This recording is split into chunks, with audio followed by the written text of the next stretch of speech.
So we're going to be studying Shakespeare's sonnets and as a sonnet sequence. And so the first thing that often people look at when they read Shakespeare's sonnets is they read them separately as individual sonnets and are some of the most beautiful love poetry that has been written in English. But from your knowledge of the previous material we looked at, Petrarch's sonnet sequence, you know that sonnets in the sequence have some sort of backstory to them. And having waded through Petrarch's sonnets, you understand that that backstory is important for our understanding of how the sonnets fall out in the storyline. So Shakespeare's sonnets, which was published in 1609, are probably, and I want you to read to see if this is the case, probably a sequence as well. It's not been universally accepted that way, but having read Petrarch's sonnet sequence, and if you were to read Sidney's sonnet sequence and Spencer's sonnet sequence, some of the other great sonnet sequences in the English language, we might have an attitude or a different opinion about whether the sonnets that Shakespeare put out in 1609 are a sequence or not. So, starting in 1591, Sir Philip Sidney's sonnets were in manuscript form and were passed around, as was the case back then. Sidney had already been dead since 1586. And people loved his sonnet sequence, and they thought it was great.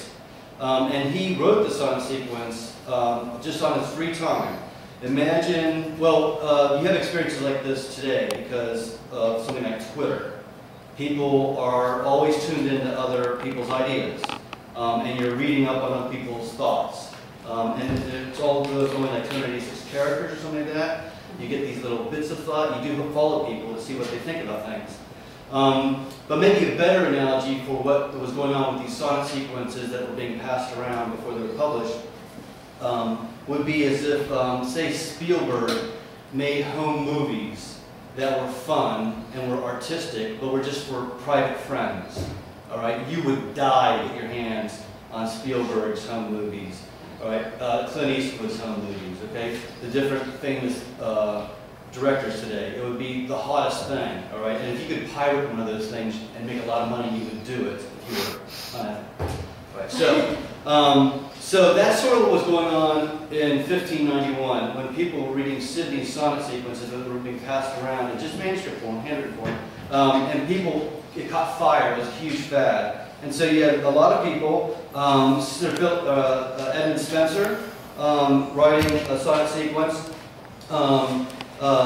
Samuel Daniel writing a sonnet sequence, Fulk Greville, a fellow Stratfordian, writing a sonnet sequence, and the big names of the time period were writing sonnet sequences. The only person actually big at the time who didn't do it was Ben Jonson, and he might have just been a little bit too young still. So Michael Drayton is another famous name from the time period writing these sonnet sequences.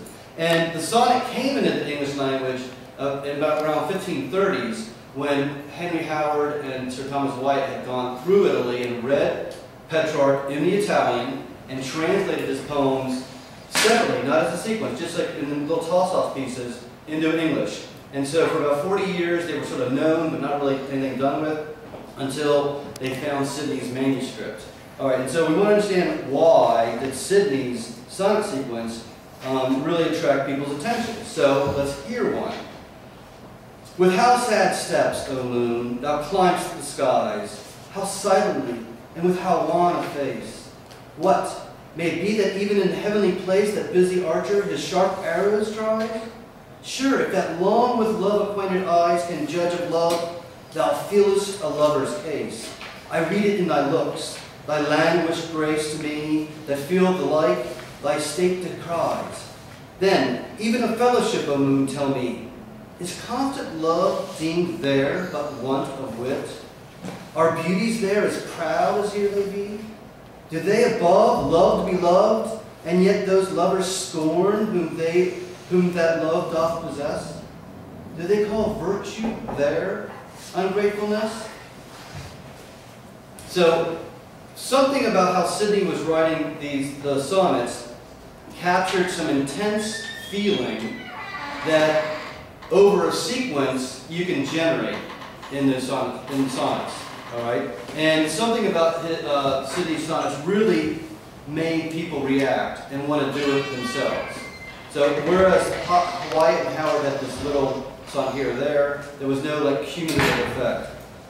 So here's another with the city sonnets. Thou blind man's mark, thou fool's self-chosen snare, fond fancy scum and dregs of scattered thought, band of all evils, cradle of causeless care, thou web of will, whose end is never wrought, desire, desire, I have too dearly bought with price of mangled mind, thy worthless ware.